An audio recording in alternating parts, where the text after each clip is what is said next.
Bom dia, tudo bem? Espero que esteja tudo bem contigo, com a tua saúde, com a tua família e com os teus projetos.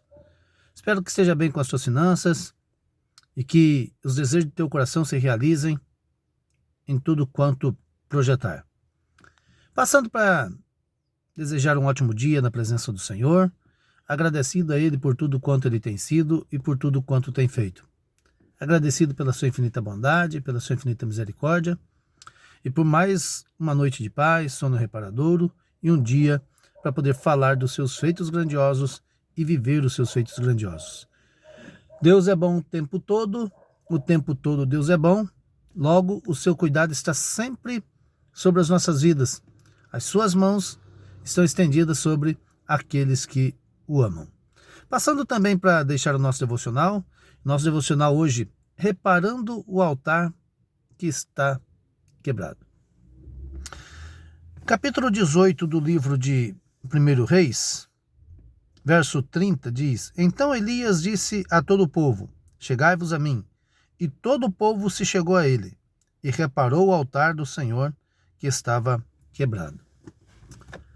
Essa história é a história de um embate com Elias, ou entre Elias e os 450 profetas de Baal, mais 400 profetas de poste ídolo, ou Azera, onde, depois de os profetas de Baal buscarem pelo seu Deus desde a manhã até o meio-dia, Elias dá um basta nessa situação e apresenta um Deus que tudo pode e que responde de fato e de verdade. Muitas pessoas estão buscando respostas onde não conseguirão, mas para aqueles que amam o Senhor, buscarão no Deus Todo-Poderoso a resposta, e essa resposta certamente virá. Obviamente que o ser humano ele é muito propenso a esperar sempre o sim, resposta positiva, mas Deus sempre tem 3 respostas: sim, não e espere. Estas 3 respostas fazem parte do processo. No entanto, a mais difícil delas é ter que esperar. O não, já sabemos que não vai mudar. O sim atinge aquilo que nós esperamos. Mas espere, não sabemos quanto tempo. O salmista diz que esperei com paciência no Senhor, e ele ouviu meu clamor e se inclinou para o meu clamor. Elias repara o altar que estava em ruína. Muitas vezes queremos oferecer sacrifício para o Senhor, mas não queremos gastar tempo reparando o altar, corrigindo aquilo que está errado. Corrigir o que está errado é de suma importância. Demonstra zelo, demonstra cuidado e demonstra preocupação em apresentar a Deus algo perfeito, algo receptível, aceitável.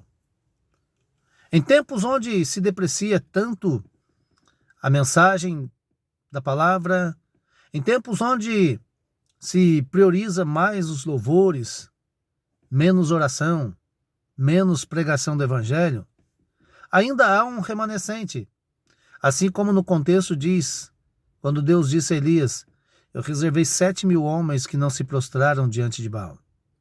Sempre há remanescente daqueles que adoram de fato e de verdade. Remanescente daqueles que olham para o altar, reparam o altar e voltam-se para Deus.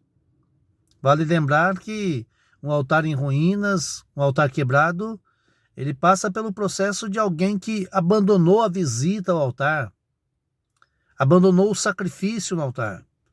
O altar ficou tão abandonado que já não mais se ofereceu sacrifício, já não mais cuidou desse altar.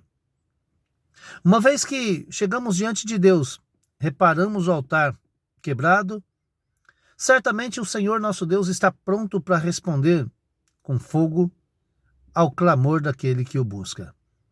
Elias, depois de convocar o povo, reparar o altar e pedir para que enchesse de água por 4 vezes o rego, jogando água sobre o altar, até que encheu todo a valeta, o sacrifício. Elias chega diante de Deus e pede a Deus para que lhe responda. E o Senhor Deus lhe respondeu com fogo, verso de número 39. O que vendo todo o povo caíram sobre os seus rostos e disseram, só o Senhor é Deus, só o Senhor é Deus. Porque no verso 38, então caiu fogo do Senhor e consumiu o holocausto e a lenha e as pedras e o pó e ainda lambeu a água que estava no rego. Isto posto, vale lembrar que o Senhor Deus é aquele que responde com fogo. Só fazendo aqui uma menção, no verso de número 34, os profetas fizeram isto por 3 vezes, até que transbordou de água. Repare o altar. Se o altar estiver em ruína, ajeite-o. Às vezes as preocupações do dia a dia, as muitas ocupações, às vezes a família desestruturada, às vezes a finança complicada, leva-nos a abandonar o altar, a deixar o altar em ruínas. Mas é tempo de voltar-se para o Senhor, reparar o altar e buscar a resposta do céu. Certamente fazendo isto, a resposta virá sobre a tua vida, virá sobre a tua família e o nosso Deus vai trazer algo extraordinário. Enquanto o povo de Baal clamou por meio-dia e nada aconteceu, Elias apenas orou. E a sua oração não deu 2 minutos e Deus respondeu a sua oração. Deus quer ouvir a tua oração. Deus quer responder a tua oração. Para isto, é preciso se voltar para o altar. É preciso se voltar para o sacrifício, ajeitar aquilo que precisa ser ajeitado e buscar em Deus a sua resposta. Deus tem resposta para você. Não distante do altar, mas sim diante do altar. Grande abraço, Deus te abençoe.